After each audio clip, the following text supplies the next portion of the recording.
There are no longer discussions every week. Everyone knows about it. We can still achieve something. We have to win. Those are the words of Thomas Tuchel after he learned about his sacking. Words of motivation or words of a lost coach who has already accepted defeat? How did Bayern get here? Once renowned for robotic efficiency, physical monsters, consistent cyborgs, not long has passed since the 2020 treble-winning team of Hansi Flick, but it may as well have because this team is not the same as 3 or 4 years ago. This team has lost all motivation. There's nothing consistent about this team. There's nothing special. There is no motivation, no rhythm. Or is there? Ever since the loss of Lewandowski, Bayern have not looked the same. They finished the 2022-2023 Bundesliga race even on points with Dortmund, barely beating them on goal average. You can't even make the argument that this was a peak Dortmund or amazing team. There was a big discourse last season about how Bayern were trying to give Dortmund the title. They finished the season with 5 losses and 8 draws out of 34 games.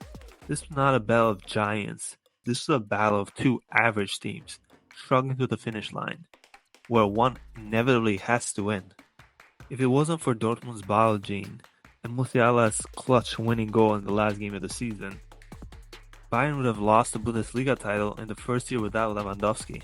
Heading into the summer though, everyone knew there was problems. Bayern, the fans, the board, everyone. But there was excitement all around. This is Bayern Munich after all. They're going to go the summer transfer and they're going to fix things. This might have just been a bad year after all. Heading into the winter transfer market, the targets were clear. A DM.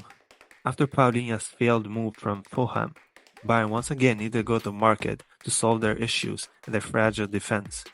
Kimmich and Goretzka simply could not cut it anymore. They lacked a natural pivot, a DM, somebody who holds this position. So naturally, after failing to get a DM in the January transfer window, Bayern would go into the summer window trying to get a DM, right?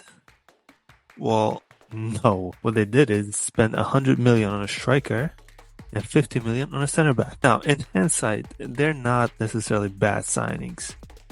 Kim came from Napoli, who had a historic season.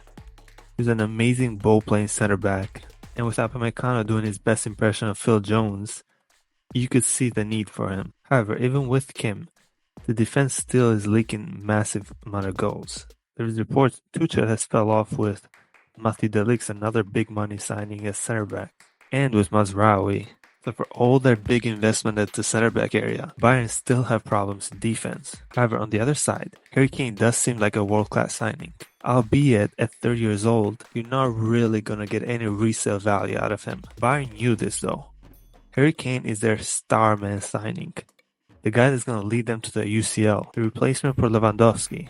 Choupo-Moting has exceeded expectations, but you can tell the difference in quality when you have a pure striker. Harry Kane does that. He's on course to break Lewandowski's record for the most Bundesliga goals in history in his first season. Individually speaking, Harry Kane is a success, but he has brought the Spurs curse at Bayern Munich.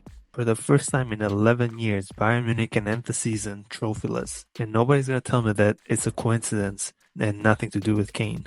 The biggest critics of Kane have come in the form of big games, in the big moments. Generally think to yourself, what is Kane's biggest Champions League performance? Think about it for a second.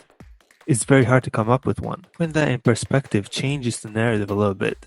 Bayern want to win the Champions League, so they signed a 30-year-old, $100 million striker who has never had a UCL knockout performance. Doesn't really match up. Combine that with other midfield signings who have not lived up, like Ryan Gravenberch from Ajax.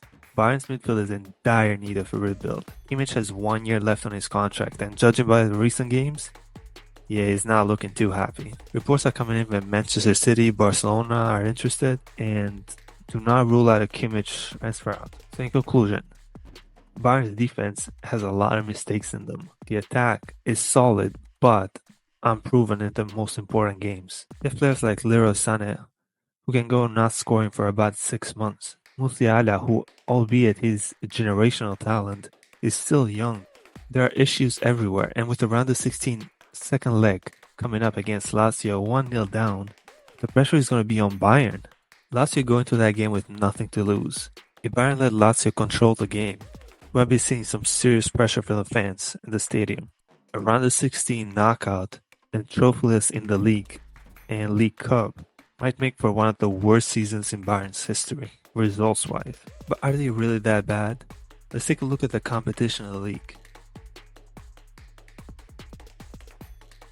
They are 7 points off first Leverkusen, who are unbeaten in 23 Bundesliga games. 19 wins and 4 draws for them. Defensively, Leverkusen has been amazing, and offensively, they're second to only Bayern. For comparison, last season was a terrible season for Bayern, and they ended the season with 8 draws and 5 losses. This season, they're on 2 draws and 4 losses. Leverkusen are massively superior to last year's Dortmund, with the likes of Alejandro Grimado getting double digits assists and goals, Ritz proving that he's a generational talent in midfield, Xhaka being an immense cog in the midfield in another title race push for him. And you have players like Boniface chipping in with goals too. Bayern are facing a different beast this year.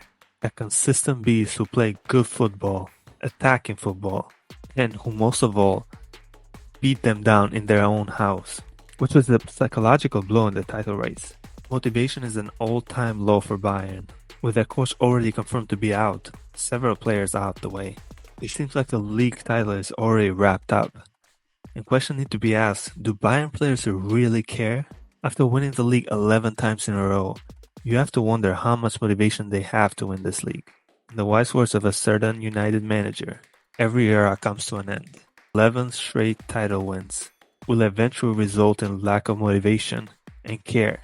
And we believe this is what's happening to Bayern this season. And scarily enough for Bayern fans, there's a chance this might leak into next season as well, unless they make some serious adjustments to the team, coaching staff, and club environment as a whole. Until then, we have to wait and see if this is the end of an era of a European giant. Peace out, guys. Like and subscribe. Thank you for watching. Appreciate you all. Love. Peace out.